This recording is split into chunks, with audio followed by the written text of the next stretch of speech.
Selamat datang di channel Simple Order Block Indonesia. Teman-teman, pada kesempatan ini kita akan belajar tentang RR ya, Risk to Reward Ratio dan win rate ya. Dua hal yang saling berkaitan. Mengapa kita perlu membahas ini? Karena RR dan win rate ini biasanya yang akan membuat kita bertahan di dunia trading forex ini ya. Jadi dua hal ini cukup penting dan keduanya saling berkaitan. Lalu pertanyaan yang sering saya dapatkan adalah berapa RR ideal atau win rate ideal, gitu ya. Nah, teman-teman sebenarnya semakin besar RR itu semakin baik ya. Semakin besar win rate itu juga semakin baik. Tetapi pada kenyataannya semakin besar RR biasanya win rate-nya akan semakin kecil. Begitu sebaliknya, semakin eh, besar win rate ya itu RR-nya akan semakin kecil. Karena dua hal ini seringkali berbanding terbalik ya. Nah, yang perlu kita lakukan adalah mencari titik keseimbangan antara RR dan win rate ya. Kenapa? Karena ini akan berkaitan dengan psikologi ya. Semakin kecil win rate, maka peluang untuk loss beruntun itu semakin besar ya. Kalau loss beruntunnya itu terjadi sering begitu.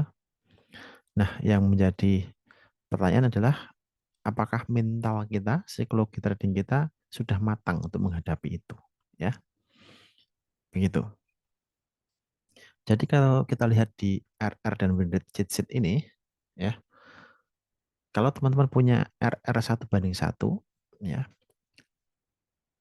maka teman-teman harus, ya, harus punya win rate lebih dari 50% untuk profit, ya. Katakanlah 51%, ya, kita sudah profit. Kalau RR-nya 1:2, maka kita perlu 40% kita sudah profit ya. Kalau 1:3 RR-nya kita 30% win rate saja sudah profit ya secara akumulasi ya. Kalau 1/4 itu di 20% kita break even. Kalau RR kita 1:5 ya, dengan win rate 20% artinya eh, kalau kita punya open posisi 10 begitu, kita hanya profit atau ya TP 2 kali, berarti 20% ya, itu kita sudah profit ya. 2 TP itu berarti kita dapat 10 R, sedangkan 8 yang loss, kita loss 8 R. Kita masih profit 2 R ya. Begitu. Eh, jadi antara RR dan win rate itu biasanya berbanding terbalik ya. Lalu bagaimana mencari titik keseimbangannya ya? Berapa RR ideal saya, berapa win rate ideal saya, itu hanya bisa teman-teman lakukan dengan backtest ya. Backtest trading system teman-teman ya. Apakah dengan RR 1:5 misalnya, dengan win rate katakanlah 30% ya, hasilnya secara akumulasi profit ya, tetapi secara backtest mungkin akan kita temui SL beruntun yang sering karena win rate kita hanya 30%. Nah, apakah teman-teman nyaman dengan itu? Kalau nyaman berarti strategi itu bisa teman-teman lakukan, bisa teman-teman terapkan ya. Tapi kalau tidak nyaman, akhirnya apa? Psikologi mental yang terganggu ya. Jadi kalau RR ideal atau win rate ideal juga itu sebenarnya subjektif ya. Yang pertama itu tergantung strategi atau sistem trading yang teman-teman gunakan. Kalau scalping misalnya, ya, yang masuk dan keluar di waktu yang cepat begitu, sebaiknya RR-nya ya tidak jauh-jauh ya. Jangan scalping RR-nya 1:5, 1:10. Nggak akan sampai begitu. Kalau scalping ya mungkin 1:1, 1:2 begitu. Juga tergantung dengan tingkat kenyamanan ya.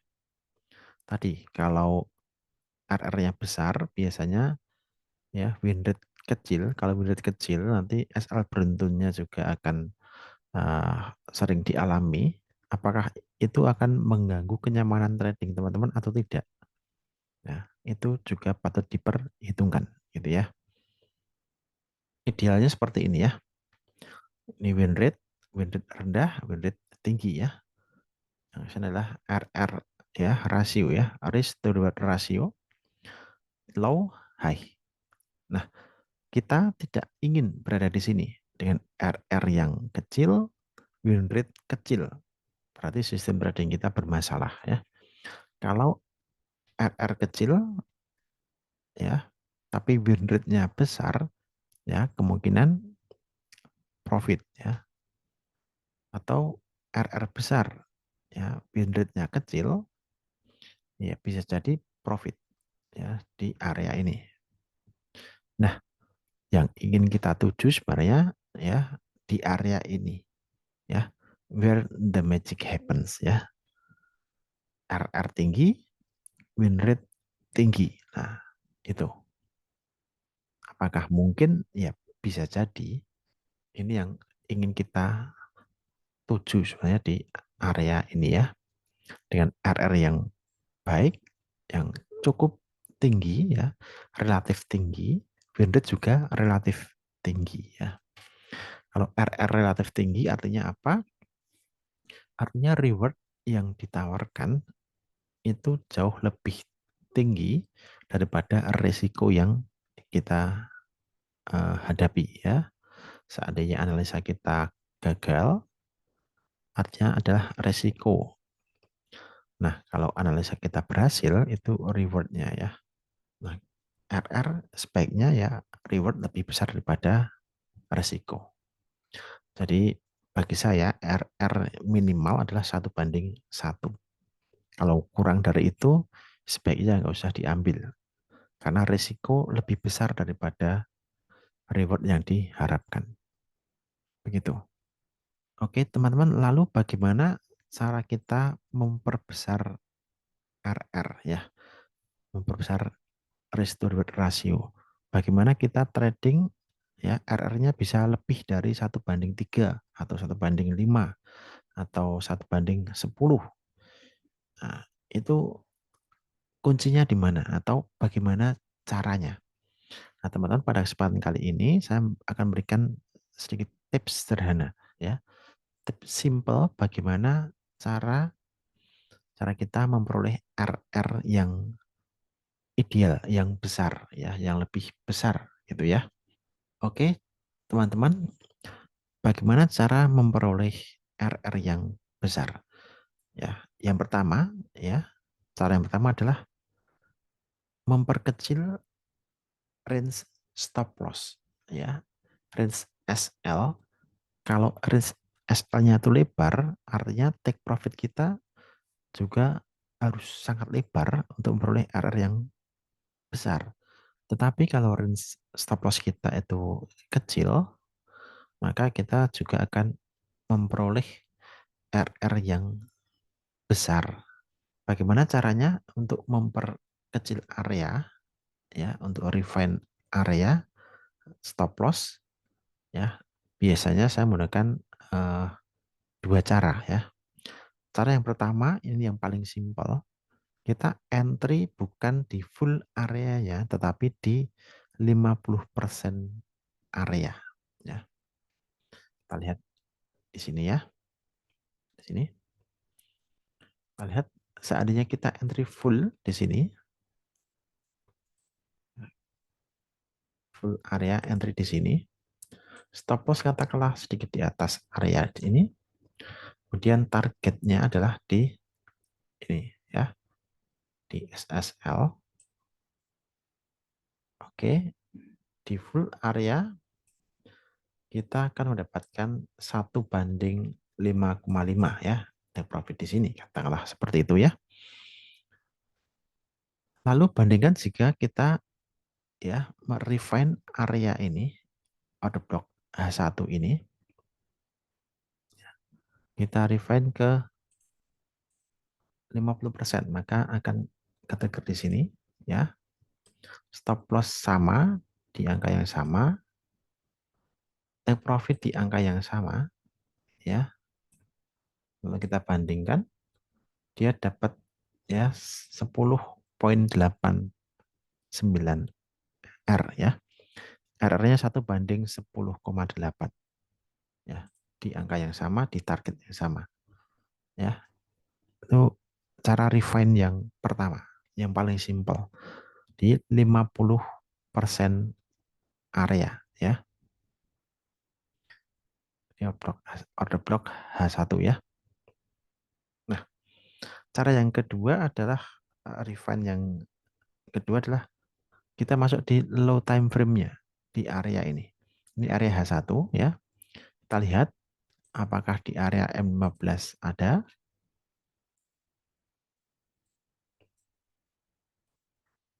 Oke. Di M15 di area ini persis ya lebih sama di 50% area OB. Maka dapatnya juga akan lebih bagus daripada di H1 tadi ya, di M15 ini. Oke ya. Ini cara refine yang kedua.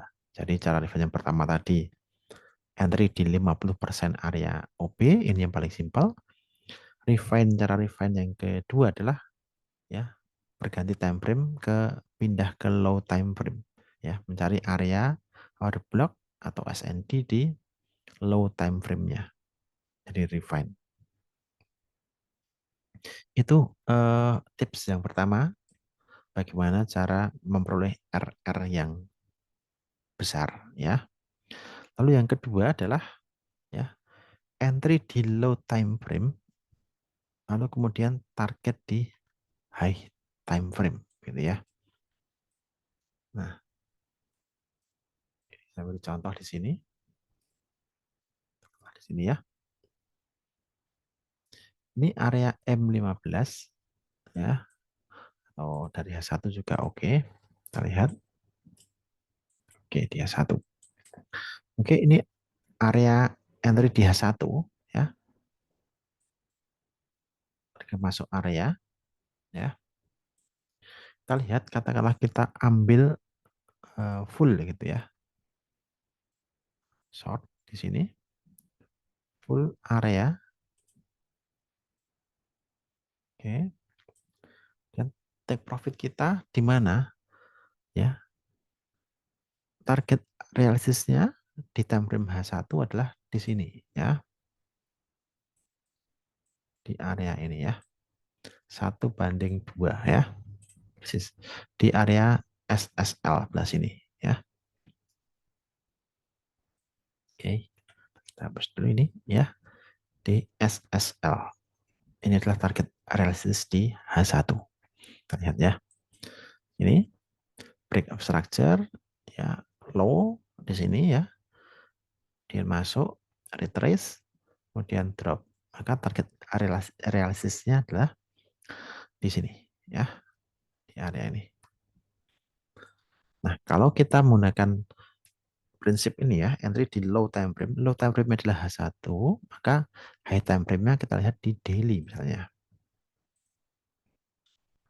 High time frame-nya di daily ya. Tadi entry di sini, maka di daily targetnya adalah di sini ya. Ini target daily. SSL ya. Oke, ini di daily, targetnya adalah di sini. Maka kita kembali ke H1, kita lihat ya, targetnya adalah di sini ya, di SSL. Maka kalau kita entry di angka yang sama, stop loss angka yang sama, tapi targetnya adalah di daily, di high time frame, ya, maka kita dapatkan 1:3,68 ya, RR-nya lebih besar ya. Itu tips yang kedua. Entry di low time frame, target di high time frame. di key level, di area-area kunci high time frame. Entah itu di PSL, SSL, atau SNR, begitu ya. Atau di area OP, SND, di high time frame-nya sebagai target. Itu cara atau trik yang kedua, bagaimana memperoleh RR yang besar. Yang ketiga, ya harus memperhatikan ini area diskon dan premium. Oke, kenapa? Ya karena area diskon dan premium ini menawarkan target profit yang ideal atau RR yang lebih baik. Jika kita buy dari diskon, nah kita akan peroleh RR yang baik. Atau kita mau sell dari area premium gitu. Contohnya di sini ya. Oke. Ya, dari sini harga drop kemudian masuk ke area order block dan drop. Maka bisa kita lihat di sini high low-nya di sini. Oke. Ini high, ini low ya. Nah, area ini adalah area premium untuk apa? Untuk sell ya. Kita lihat di sini ya, batasnya di sini. Nah, di atas area untuk sell ya. Kalau kita sell dari atas, maka RR yang akan kita dapatkan dengan target di sini ya, di swing low-nya, maka pasti akan memperoleh RR yang baik gitu. Oke, kurang lebih 3 itu tadi yang ingin saya sampaikan, tips atau triks supaya mendapatkan RR yang besar. Ya, saya rangkum sekali lagi. Yang pertama, memperkecil area stop loss, entah itu dengan refine ke 50% OP atau refine ke low time frame. Yang kedua, entry di zona low time frame, kemudian target di area atau ke level di high time frame ya. Nah, yang ketiga adalah entry di zona premium diskon, buy di area diskon, sedangkan sell di area premium. Baik, teman-teman, demikian video singkat kali ini bagaimana kita belajar tentang risk to reward ratio, win rate, dan bagaimana cara kita memperbesar RR supaya kita bisa bertahan dan selamat di trading forex dalam jangka waktu yang panjang. Oke, teman-teman, uh, demikian. Semoga video ini bermanfaat dan jangan lupa happy trading, happy profit, and happy life. Salam.